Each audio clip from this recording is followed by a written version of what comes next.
Hello, my name's Peter, and I'm representing the Ryedale Environmental Group. Our main functions in the area could be summarised as education and support.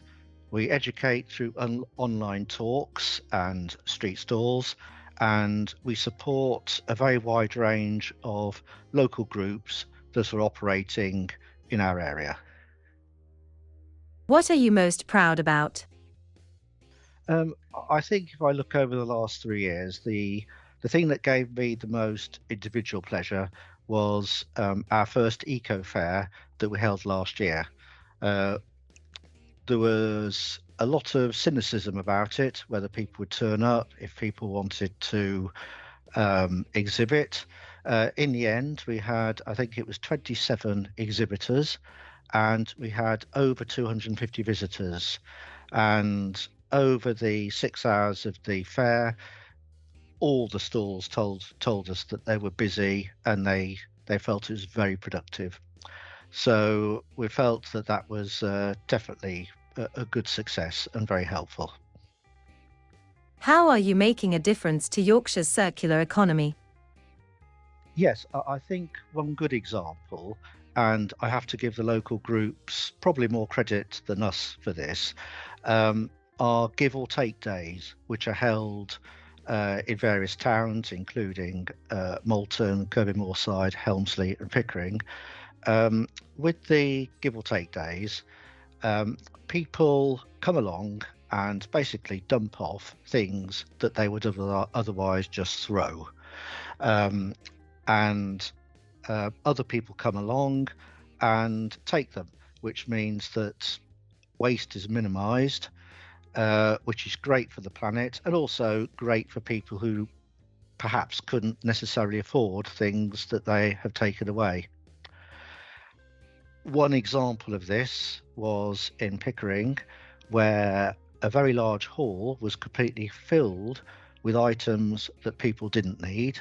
And by the end of the day, the only items left over filled a small transit van uh, for further incineration. So I think that's a great example of what can be done.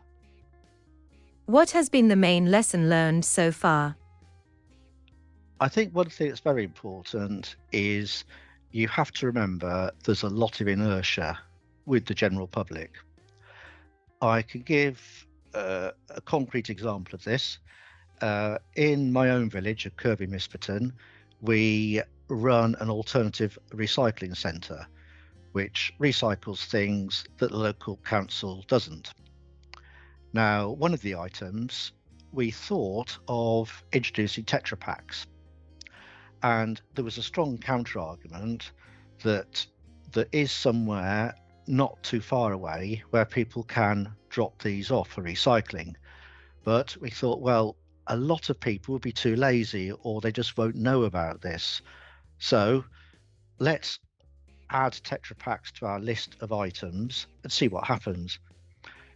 I could tell you that in a small village of 200 people, every week we fill a whole wheelie bin full of Tetra Packs that presumably would otherwise be thrown away.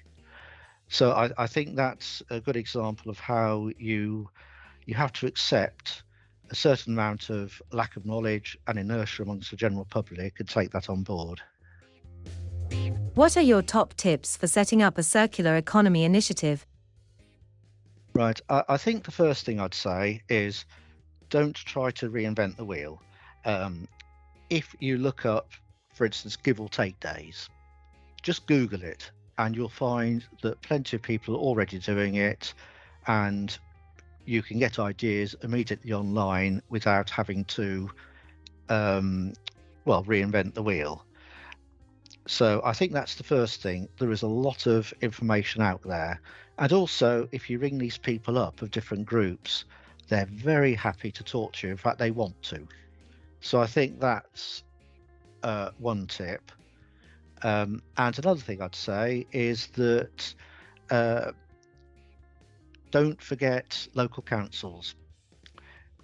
If you take in our area, for instance, I could say that, to give an example, Pickering Town Council is very supportive So's the District Council, Ryedale District Council, and so is North Yorkshire County Council.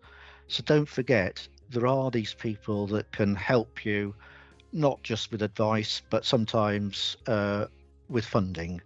So don't forget, there are people out there in the community that are willing to help.